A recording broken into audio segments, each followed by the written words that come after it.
Pawan Kalyan ideology ఏంటంటే ఇంత భిన్నమైన వ్యక్తుల్లో ఏకత్వం చూడగలగడం పవన్ కళ్యాణ్ ఐడియాలజీ. ఆ ఏకత్వాన్ని చూడగలిగాం కాబట్టి ఆ 7 సిద్ధాంతాలు వచ్చినాయి. నాకు ఒక్కొక్కరిలో నాకు నచ్చిన అంశాన్ని తీసుకొని నాకు వ్యక్తిగతంగా బలం ఇవ్వడం చూశాను. అది నా మీద ఎంత ప్రభావితం చూపించింది, అది ఎంత సక్సెస్ ఇచ్చిందో కూడా నాకు తెలుసు. అంటే నేను అందరిలాగా నేను కాలేజీలకి యూనివర్సిటీలకి వెళ్ళా, డాక్టరేట్ లేకుండా పోవచ్చు, యూనివర్సిటీస్కి వెళ్ళి ఉండకపోవచ్చు, కానీ జ్ఞానాన్ని సముపార్జించటం నా చిన్నప్పటి నుంచి ఈ క్షణం దాకా నేను ఎప్పుడూ ఆపలా, ఎప్పుడు నేర్చుకుంటానే ఉన్నాను.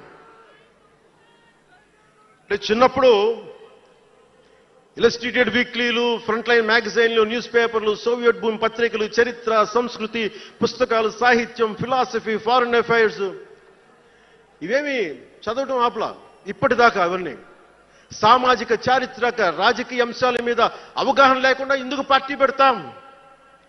దేశ విభజన, కలోనియల్ చరిత్ర, తిరుగుబాట్లు, చిట్టాగాంగ్, విప్లవ వీరులు, తాకట్టులో భారతదేశం, ఆడమ్ స్మిత్లు, మాల్థూసియన్ థీరీలు చదవకుండా, అర్థం చేసుకోకుండా పార్టీ పెట్టేస్తామా? అంటే ఇవన్నీ ఇంత అవగాహన, ఇంత సామాజిక పరిజ్ఞానం సినిమాలు చేసుకునే వాడికి ఎలా ఉంటుంది అవగాహన అని? అదే కదా. అంటే దానికోసం ఎలా పుట్టాలండి? ప్రత్యేకంగా తెల్లగడ్డ వేసుకుని పుట్టాలా అండి? ఆకాశంలోకి చూస్తా తెల్లగడ్డం వేసుకొని సామాన్యుడికి అర్థం కాని లిటరరీ టర్మ్స్ తోటి మాటల్ని మాట్లాడాలా? పోనీ పార్టీ పెట్టాలి అంటే నాన్న ముఖ్యమంత్రి అయి ఉండాలా? మావయ్య కేంద్ర మంత్రి అయి ఉండాలా? బాబాయిని చంపించుండాలా అని ఎక్కడ రాసిలేదు కదా. అంటే దశాబ్దం పాటు ఒంటరిగా పార్టీని మొయ్యాలి అంటే ఎన్ని తిట్లు, ఎన్ని అవమానాలు భరించాలి, ఎంత నలిగుండాలి, ఎంత జ్వలించుకుపోవాలి, ఎన్ని పోగొట్టుకోవాలి. వ్యక్తిగత జీవితం నుంచి నా ఆరోగ్యం దాకా అన్ని పోగొట్టుకుంటానే వచ్చాను. దానికి ఈ జయకేతనం నాకు ఆనందాన్ని ఇచ్చింది. ఎందుకు చెప్తున్నానంటే ఆరోగ్యం గురించి. నేను మార్షల్ ఆర్ట్స్ చేసేటప్పుడు 3 గ్రనైట్ రాళ్లు గుండెల మీద పెట్టుకొని పగలగొట్టించుకునేవాడిని. 3 9 ఏళ్ల పిల్లలు, 8 ఏళ్ల పిల్లలు, 3 ఒకళ్ళని ఇలా పట్టుకుని ఇంకొకటి భుజాల మీద కెక్కించుకుని గుడుంబ శంకర్లో మోసుకొచ్చినంత బలం ఉంది. చూడటానికి బక్కగానే ఉంటా, కానీ బలం అపారం ఉండేది. అలాంటి నేను ఈ రోజున నాకు రెండో కొడుకు నేను ఎత్తుకోలేను, పెద్ద కొడుకుని ఎలాగ ఎత్తుకోలేను అనుకోండి, అది వేరే విషయం.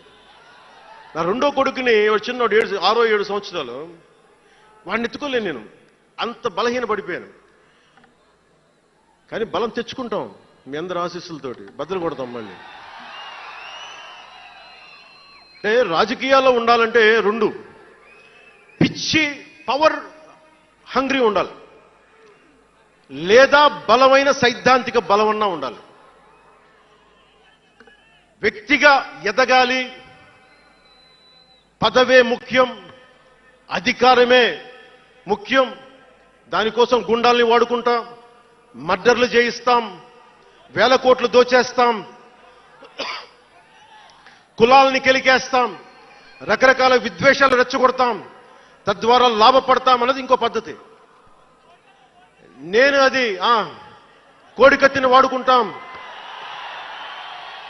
నేను అలాంటివి ఎంచుకోలే. సైద్ధాంతిక రాజకీయాన్ని ఎంచుకున్నాను. నాకు ఊహ తెలిసినప్పటి నుంచి అలాగే బతికాను. అందుకే నేను సమాజం, సమతుల్యత, భావితరాల భవిష్యత్తు, దేశం అంతరంగిక భద్రత, దేశ భద్రత, శత్రు దేశాల దాడులు ఆలోచించి దశాబ్దంన్నర నలిగి గుండె రగిలి అందరిలోనూ చైతన్యం రగిలించి ఈ రోజున జనసేన జయకేతనం ఎగరవేస్తున్నాం. ఇది జనసేన పద్ధతి. Registered party to recognised party. It took us a decade plus.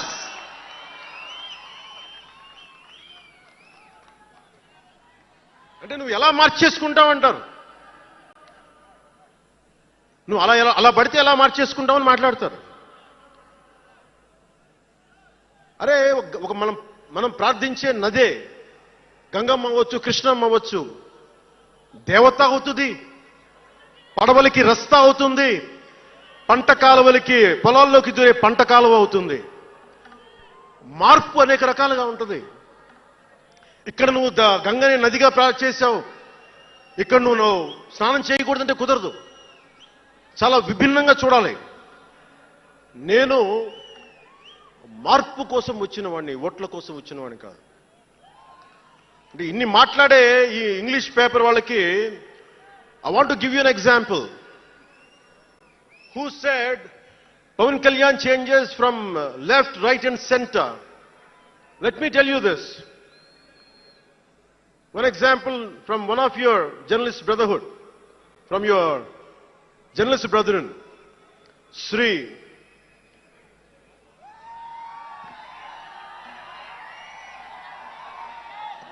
M.J. Akbar. He wrote a book called Riot After Riot.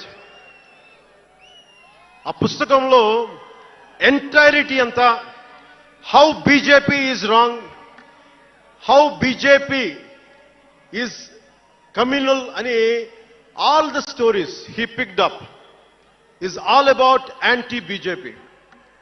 But in 2014 same mister MJ Akbar has become MP for BJP. బీజేపీని తిట్టిన వ్యక్తే కాంగ్రెస్ లో ఉండి బీజేపీకి వెళ్ళి మారగలిగినప్పుడు తప్పులేదు, కానీ నేను ఇన్ని రకాలుగా మాట్లాడితే తప్పు అయిపోయింది అది. అంటే ఇది let me tell you, I blended the best of everybody. I have tested it on myself personally and applied to the party. That's why we got 100% striking rate.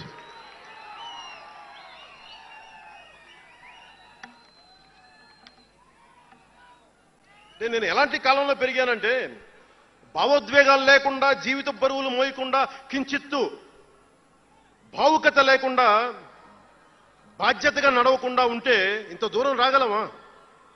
జీవితంలో నిన్న కాగితాలు ఎలా జరిగిపోతాయి? అంత ఫ్లూక్ అండి అంటే 21 సీట్లతో 100% వచ్చేస్తామా? 151 సీట్లు ఉన్న ఆ పార్టీని 11 సీట్లకి రానివ్వగలమా? ఎంత పోరాటం చేశాం మనం, ఎంత నలిగాం.